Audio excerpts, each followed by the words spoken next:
साथियों, loan default से जुड़े आपने मेरे ढेरों वीडियो देखे हैं, लेकिन आज का मेरा जो वीडियो है ना, वो उन सब से अलग है। मेरी आवाज आज शांत रहेगी, गंभीर रहेगी, लेकिन मैं आपसे उम्मीद करता हूं कि एक ऐसा वीडियो कभी किसी प्लेटफॉर्म पर पोस्ट नहीं हुआ होगा और न कभी हमारे द्वारा भी हो पाएगा। इस वीडियो में व्यंग्य है, हास्य है और साथ ही एक संदेश और एक सीख भी है। अगर आप इस वीडियो को अंत तक न देखते हैं तो यकीन मान के चलना कि आपने मेरे आज तक के जितने भी वीडियो देखे वह समस्त वीडियो शून्य है। साथियों, लोन डिफॉल्ट के मैटर में जब भी कोई व्यक्ति लोन डिफॉल्ट कर देता है, सेक्शन 25 की कार्रवाई होती है, रिकवरी एजेंट की कार्रवाई होती है और आर्बिट्रेशन की कार्रवाई होती है। और आज उन्हीं कार्रवाइयों के दौरान आज हम आर्बिट्रेटर बनकर हम आपसे बात कर रहे हैं। इस वीडियो के माध्यम से मैं हाथ जोड़कर माफी मांगता हूं उन तमाम निष्पक्ष और ईमानदार आर्बिट्रेटर से जो अपने उसूलों के साथ समझौता नहीं करते हैं, जो कानून का खिलवाड़ नहीं करते हैं। मैं उनसे हाथ जोड़कर क्षमा प्रार्थी होकर एक बात कहूंगा, इस वीडियो को आप अपने ऊपर कतई मत लीजिएगा, लेकिन इस वीडियो का मेरा एक एक शब्द अपने अनुभव की दहलीज से निकला है। आज मैं आपके सामने एक आर्बिट्रेटर होकर बात कर रहा हूं। अब शुरू हो रही है आर्बिट्रेटर की कहानी। साथियों, मैं एक आर्बिट्रेटर हूं। जी हां, आर्बिट्रेटर यानी कि मध्यस्थ, जो मैं आपके आर्बिट्रेशन की कार्रवाई यानी कि मध्यस्थता की कार्रवाई करवाता हूं।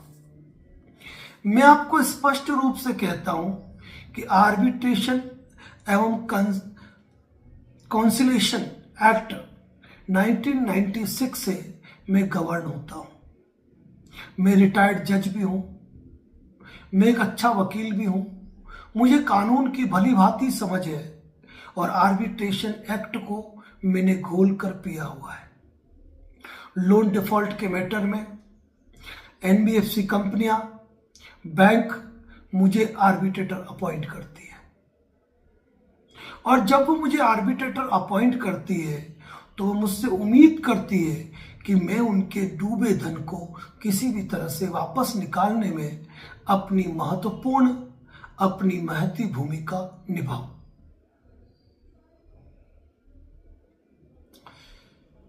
मुझे दुख होता है कि कई लोग यूट्यूब पर मेरे लिए कई प्रकार के शब्दों का इस्तेमाल करते हैं। कई लोग कहते हैं कि सोल आर्बिट्रेटर के नाम का कोई जज भारत में नहीं होता है, लेकिन मैं आपको बताना चाहता हूं कि मेरी सिग्नेचर और मेरे अवार्ड में भी वो दम है जो एक सिविल जज के सिग्नेचर और उसके ऑर्डर में होता है। मैं यदि कोई अवार्ड पास करता हूं तो किसी भी व्यक्ति की चल संपत्ति को अटैच किया जा सकता है और यदि मैं किसी मॉर्गेज लोन के संदर्भ में अपना अवार्ड पास करता हूं तो अचल संपत्ति को भी अटैच किया जा सकता है। जिस तरह एक सिविल जज के यहाँ या एक सिविल न्यायालय के यहाँ आप कोई सिविल वाद प्रस्तुत करते हैं और वह अपनी डिक्री पारित करते हैं, अपना निर्णय पारित करते हैं, अपना आदेश पारित करते हैं और उसकी पालना आप उसी कोर्ट में कराते हो और उसके बाद ही सामने वाले की प्रॉपर्टी अटैच करा सकते हो, उससे राशियों की वसूली कर सकते हो। इसी तरह मेरा अवार्ड भी सिविल न्यायालय में जाता है, वाणिज्यिक न्यायालयों में जाता है और वहां एग्जीक्यूशन होता है। तो कौन कहता है कि मेरे अंदर जज का पावर नहीं है? मेरे अवार्ड के अंदर जज का पावर भी है और एग्जीक्यूशन पावर भी है। मैं आपको यह भी बताना चाहता हूं कि आर्बिट्रेशन कंसिलिएशन एक्ट की धारा 17 के अंतर्गत मुझे इंटरिम अवार्ड की ताकत प्राप्त है। मैं आप लोगों के बैंक खातों को लीन कर सकता हूं, होल्ड करा सकता हूं और आप उसमें पैसा जमा तो करा सकते हो, लेकिन उसके बाद निकाल नहीं सकते हो। लेकिन आज एक आर्बिट्रेटर होकर भी मैं अपनी दुख भरी दास्तान आपके सामने लाया हूं और उम्मीद करता हूं कि एक आर्बिट्रेटर के रूप में आज मैं जो भी कहूंगा उसे आप तसल्ली से सुनेंगे और समझेंगे। साथियों, जब भी किसी व्यक्ति का कोई लोन डिफॉल्ट हो जाता है, कई कंपनियों को जरा भी धैर्य नहीं होता है। कोई एक ईएमआई के लिए या कोई दूसरी ईएमआई बाउंस होने पर मुझे आर्बिट्रेशन की कार्रवाई के लिए अधिकृत कर देते हैं। लेकिन वही कई कंपनियां धारा 62 के अंतर्गत मध्यस्थता सुलह की प्रक्रिया को निपटाती है और उसके बाद सेक्शन 21 के अंतर्गत नोटिस जारी करके आर्बिट्रेशन की कार्रवाई शुरू कर दी जाती है। धारा 62 तक और धारा 21 तक मैं आपके साथ में नहीं हूं। हो सकता है मुझे पता हो, पता क्या हो, मुझे पता ही है कि मेरे पास कौन सी फाइलें आने वाली है। अचानक से एक लेटर जारी होता है जहां अपॉइंटमेंट ऑफ आर्बिट्रेटर लिखा होता है और मुझे आर्बिट्रेटर के रूप में अपॉइंट कर दिया जाता है।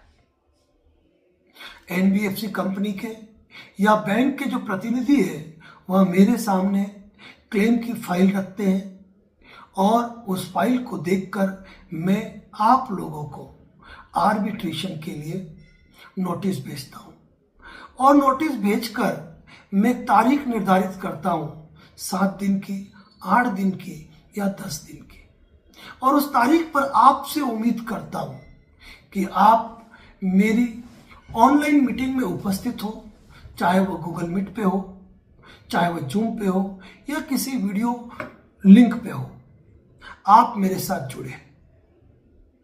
लेकिन मैं देखता हूं कि आप लोग इतने अवेयर हो चुके हैं कि आप मुझे सीधे के सीधे जवाब आपत्ति भेज देते हैं, ऑब्जेक्शन भेज देते हैं और आप अपने ऑब्जेक्शन में ये लिखते हैं कि आपको मेरा आर्बिट्रेशन स्वीकार नहीं है, आपने मुझे सहमति नहीं दी है, आपने मुझे स्वीकृति नहीं दी है। पर मेरी मजबूरी तो देखिए कि जिस कंपनी ने मुझे आर्बिट्रेशन प्रक्रिया के लिए नियुक्त किया, जिस आर्बिट्रेटर ट्रिब्यूनल ने बीच में भूमिका निभाई या जिन लीगल एडवोकेट्स ने आपको नोटिस भेजे थे सेक्शन 21 के, आपने उनको भी अपनी आपत्ति भेजी। लेकिन उन्होंने मेरे सामने इस बात को रखा ही नहीं कि आपको आर्बिट्रेटर और मुझे आर्बिट्रेटर नियुक्त कर दिया। क्या मुझे पता नहीं है? क्या मुझे जरा भी ज्ञात नहीं है कि आपने अपने आर्बिट्रेशन पर आपत्ति नहीं दी होगी? लेकिन न मुझे क्लेमेंट कंपनी बताती है, न उनका लीगल प्रतिनिधि बताता है कि आपने आर्बिट्रेशन प्रक्रिया पर अपनी आपत्ति दी है। ऐसी स्थिति में जब आपके आर्बिट्रेशन की रिपोर्ट्स या फिर आपके आर्बिट्रेशन का जवाब जब मुझे प्राप्त होता है तो मेरी थोड़ी व्यस्तता रहती है। मैं उस जवाब को मेल पे देख नहीं पाता हूं, मेरे यहाँ डाक आ जाती है लेकिन मैं इसको खोल नहीं पाता हूं, मुझे समय नहीं मिल पाता है और मैं देखता हूं कि आप आए ही नहीं और मैं आपको एक और नोटिस भेज देता हूं आर्बिट्रेशन की सेकंड हियरिंग का। लेकिन आप दूसरी बार भी जवाब भेजते हैं और ये कहते हैं कि हमने तो क्लेमेंट कंपनी को ही अपनी आपत्ति भेज दी थी, और जिस तरह न्यायालय के अंदर कोई व्यक्ति गलत तथ्यों के आधार पर झूठे शपथ पत्र पेश करके कोई कार्रवाई करता है, उसी तरह आर्बिट्रेटर ट्रिब्यूनल भी न्याय का दर्पण है, और यहां पर भी हम आपत्ति भेज चुके हैं। मध्यस्थता अधिनियम के अनुसार दोनों पक्षों की सहमति से शुल्क का निर्धारण होता है और आर्बिट्रेटर तय किया जाता है। आप मुझे कहते हैं कि आप उनके खिलाफ कानूनी कार्रवाई करो जिन्होंने आपको मिथ्या तथ्यों से अवगत कराया है, लेकिन मैं क्या करूं, मेरी भी अपनी मजबूरी है। मैं वकालत छोड़ चुका हूं, या मेरी वकालत में उतना दम नहीं रहा। इन कंपनियों के लगातार मुझे आर्बिट्रेशन मिलते हैं, और मैं जानता हूं कि मैं 100 लोगों को नोटिस जारी करता हूं तो केवल 5 लोग ही जवाब देंगे, लेकिन 95 लोगों के खिलाफ मैं एक्स पार्टी ऑर्डर कर सकता हूं, और कंपनियां यही चाहती है। अगर मैं आपकी फाइल के मैटर में भी मैं उनको कहूं कि आपने मिथ्या गलत शपथ पत्र पेश किए हैं, आपने झूठी जानकारी दी है, आपको ये क्लेम पेश ही नहीं करना था, तो अगली बार मेरे पास एनबीएफसी कंपनियों के आर्बिट्रेशन आएंगे ही नहीं। ऐसी स्थिति में मुझे मेरी फीस कैसे मिल पाएगी, और कंपनी को इन बातों से कोई तकल्लुफ नहीं कि आप ऑब्जेक्शन करते जा रहे हैं। मुझे निर्देश है कि मैं किसी भी तरह इस मामले में आर्बिट्रेशन की कार्रवाई करूं। इसीलिए यदि आप हिंदी में जवाब भेजते हैं तो मैं आपको इंग्लिश ट्रांसलेशन के लिए कहता हूं, या फिर आप जवाब भेजते हैं तो मैं उसको रिकॉर्ड पर लेता ही नहीं हूं। मैं जानता हूं मैं गलत कर रहा हूं, मैं जानता हूं कि मेरी आत्मा पर बोझ है, मैं जानता हूं कि जिस आर्बिट्रेटर की कुर्सी पर बैठकर मैं काम कर रहा हूं, मैं कुंभ में जाकर भी अगर मैं स्नान कर लूं तो मुझे मेरे पापों से मुक्ति नहीं मिलने वाली है। क्योंकि एक वकील के रूप में, एक फॉर्मर जज के रूप में, एक विधिवेत्ता के रूप में, एक कानून जानकार के रूप में मेरा यही परम दायित्व है कि मैं कानून का पालन करूं, मैं कानूनी धर्म का निर्वहन करूं। पर न जाने मैंने एनबीएफसी कंपनियों के किस मटके का पानी पी लिया है कि जब मैं वहां बैठता हूं मुझे ये चीजें नजर ही नहीं आती है।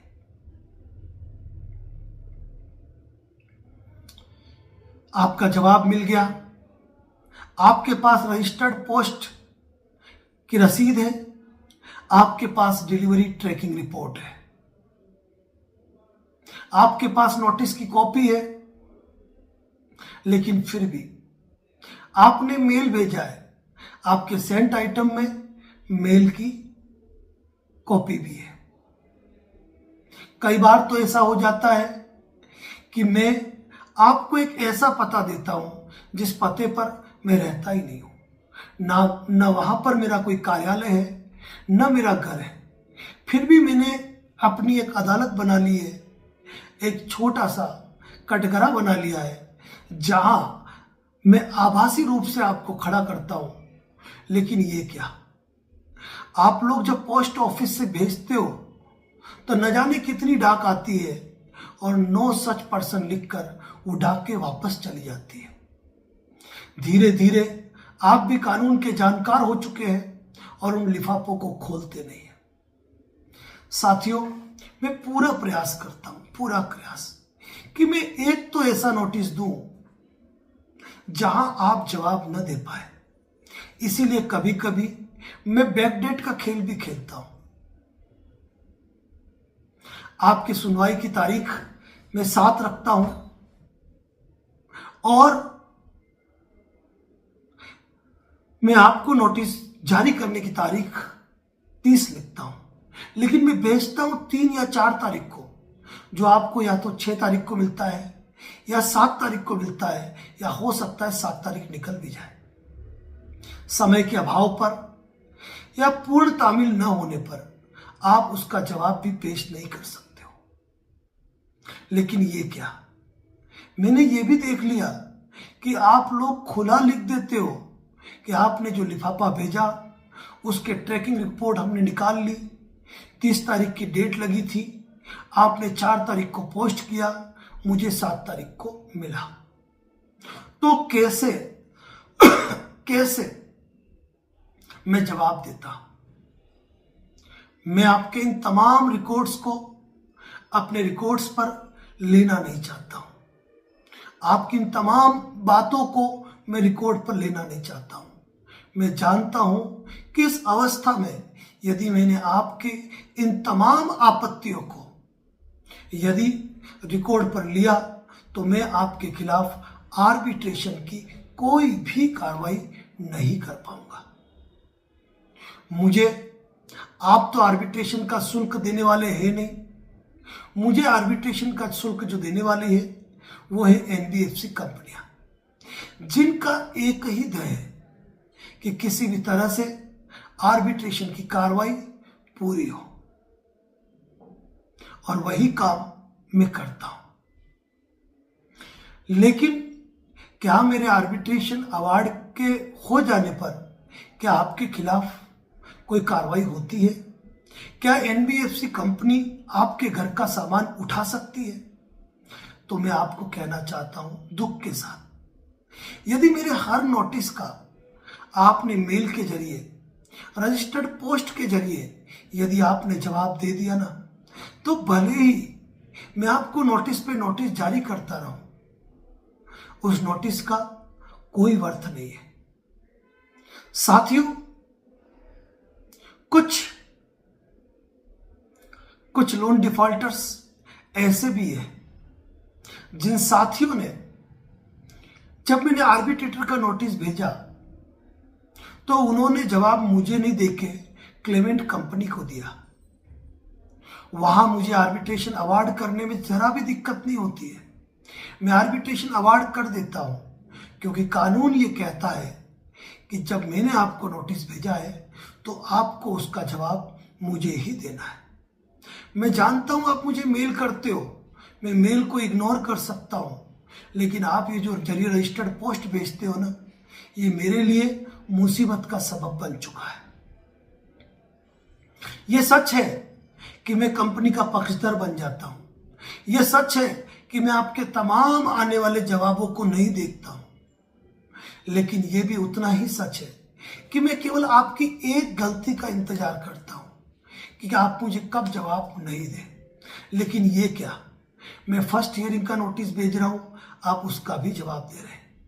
आप सेक्शन 21 का जवाब पहले ही दे चुके हैं, आप अपॉइंटमेंट ऑफ आर्बिट्रेटर पर भी बोल चुके हैं, और न जाने आजकल आप कहां से जवाब ला रहे हो कि उस जवाब के अंदर, जब मैं उस जवाब को पढ़ता हूं ना, तो मुझे आर्बिट्रेटर पद छोड़ने का मन करता है।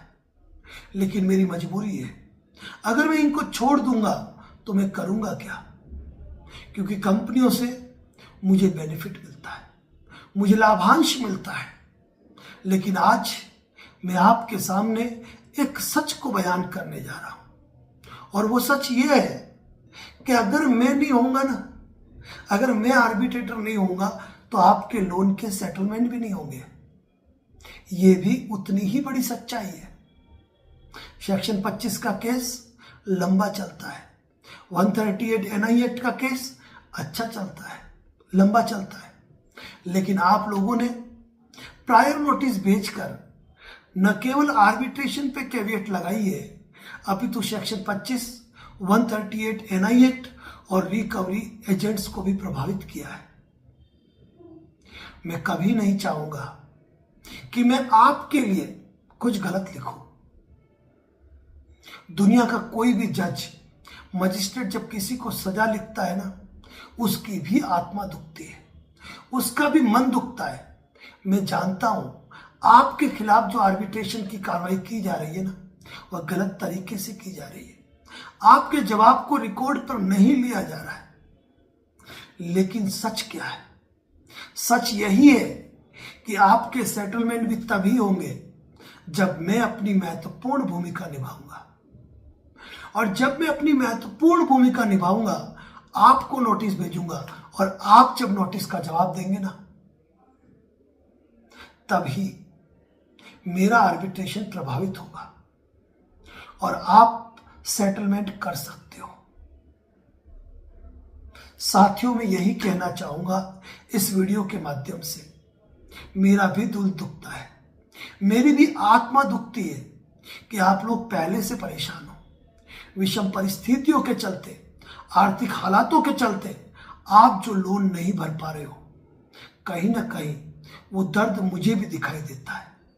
लेकिन मैं इन एनबीएफसी कंपनियों के चक्रव्यूह में ऐसा फंसा हूं जैसे कि महाभारत के युद्ध में अभिमन्यु।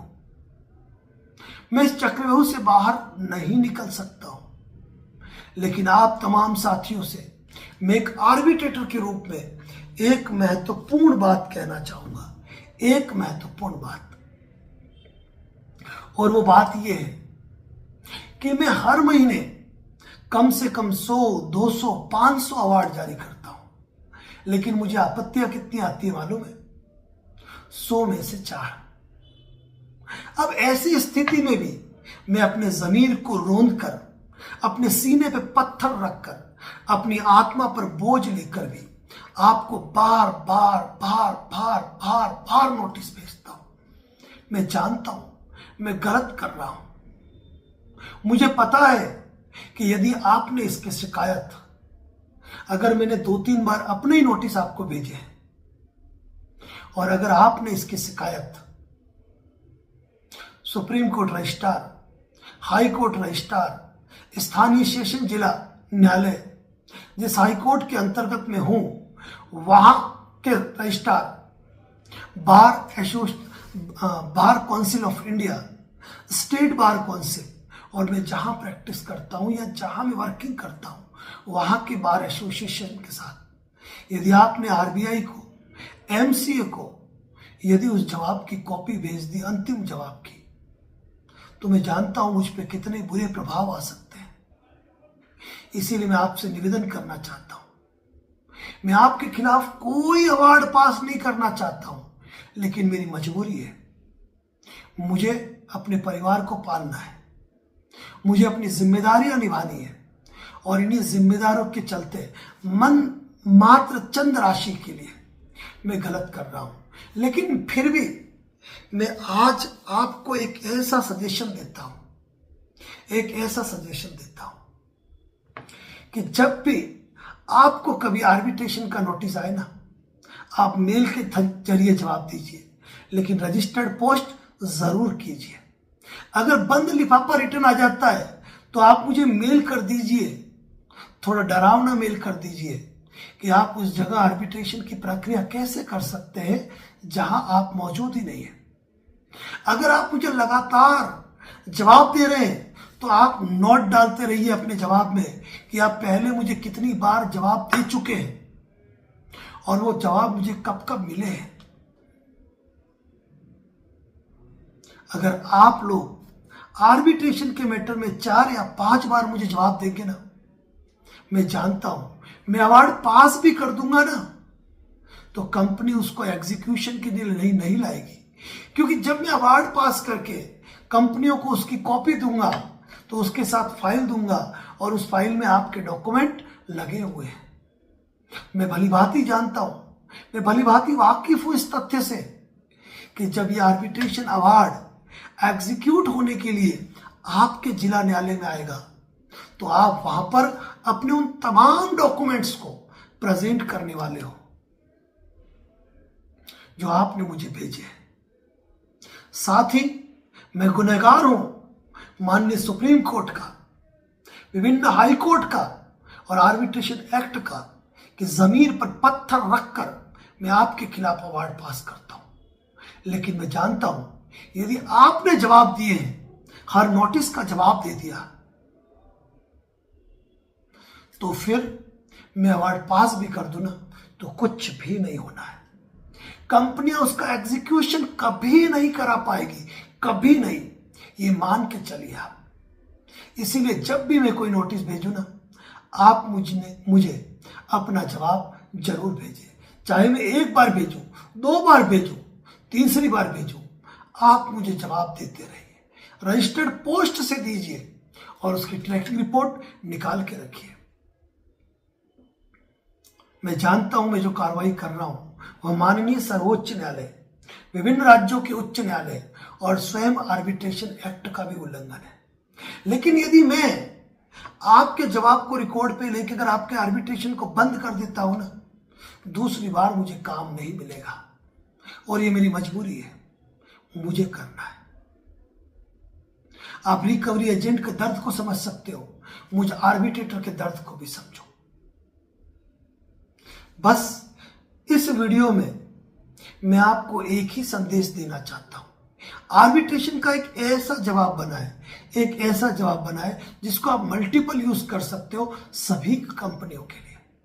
और यदि आपने लगातार एक ही जवाब या आप लगातार रिप्लाई फाइल करते रहे, सच बात तो यह है कि मेरे अवार्ड की वैल्यू 0 है, 0। और मेरी दर्द को, मेरी तकलीफ को आप समझ पाएंगे। मैं जानता हूं मेरे अवार्ड पास करने से कुछ भी नहीं होगा, लेकिन फिर भी मुझे कंपनी के लिए काम करना है, उनके भविष्य के लिए काम करना है। लेकिन आप बचना चाहते हैं तो हर नोटिस का जवाब दे दीजिए, क्योंकि कंपनियां मुझसे उम्मीद लगाती है मैं कुछ अच्छा करूंगा और आपको उसका लाभ मिलेगा। तो आज एक आर्बिट्रेटर के रूप में मैंने मेरे दिल का दर्द, मेरी तकलीफ, मेरे ऊपर क्या क्या गुजर रही है, सब कुछ बता दिया। बातों बातों में मैंने आपको यह भी बता दिया कि मैं कानून का उल्लंघन भी करता हूं। मैं आपके जवाब को रिकॉर्ड पर नहीं लेता हूं, लेकिन मैं जानता हूं आप समझदार हैं, आप रिकॉर्ड रखेंगे। और यही कारण है कि अगर मैं अवार्ड पास भी कर दूंगा ना, अवार्ड एग्जीक्यूट नहीं होगा। और अवार्ड पास नहीं करूंगा, आप तो फीस दे नहीं रहे मुझे, कोई तो मुझे फीस देगा, तो वो मुझे लेना है। इसी के साथ आज इस आर्बिट्रेटर की बात यहीं पे समाप्त होती है। मैं कहूंगा आपसे हर नोटिस का जरूर जवाब दीजिए, ताकि कभी आर्बिट्रेशन की कार्रवाई नहीं हो। साथियों, ये सुनिए आपने आर्बिट्रेटर की दर्द भरी व्यथा। रिकवरी एजेंट के दर्द के बारे में हम पहले ही बयान कर चुके हैं, लेकिन आर्बिट्रेटर की कहानी भी आपको कुछ अपनी जुबानी सुनाई। ऐसा वीडियो कंटेंट आपको कैसा लगा ये जरूर बताइएगा। और एक बात कहूंगा, अगर आपको आर्बिट्रेटर का नोटिस आ रहा है ना, तो बिल्कुल भी गलती न करें, क्योंकि इस वीडियो के डिस्क्रिप्शन बॉक्स में हमने एक ऐसा मल्टीपल रिप्लाई तैयार किया है। सिर्फ एक बार आप तैयार कर लीजिए उस जवाब को, उसके बाद केवल कट कॉपी पेस्ट में आपको 2 में नाम लिखने हैं और केवल सब्जेक्ट चेंज करना है, उससे अलग कुछ भी नहीं करना है। साथियों, एक आर्बिट्रेटर भी एक इंसान है, लेकिन वह इंसान ये भूल जाता है कि कानून की कुछ जंजीरें मुझे रोकती है कि मैं गलत काम ना करूं। लेकिन क्यों आर्बिट्रेटर बार बार नोटिस भेजता है, इस वीडियो को देखकर आपको समझ में आ गया होगा। मैं यही कहूंगा, यदि आर्बिट्रेशन का कोई भी नोटिस आया है, कुछ ना करें, सीधे जाए, डिस्क्रिप्शन बॉक्स में एक लिंक है, क्लिक करें और आर्बिट्रेटर का जवाब बनाएं। हर समस्या का समाधान मौजूद है हमारे चैनल पे। और उम्मीद करता हूं आज का वीडियो आपको कैसा लगा। क्या आप इस मैटर में मुझे कुछ और राय देंगे कि मुझे क्या कुछ मेरा कहना बाकी रह गया, क्योंकि ऐसी यूनिक जानकारी, यूनिक इंफॉर्मेशन और यूनिक कंटेंट आता है तो सिर्फ एक ही चैनल पे, और वो है आपका अपना channel advocate Narendra Joshi YouTube channel. मैं मानता हूं आज का वीडियो लंबा हो गया, लेकिन ये वीडियो आपकी आंखें खोलेगा। यदि हमको भी आर्बिट्रेशन का नोटिस आया है तो हमको जवाब देना है।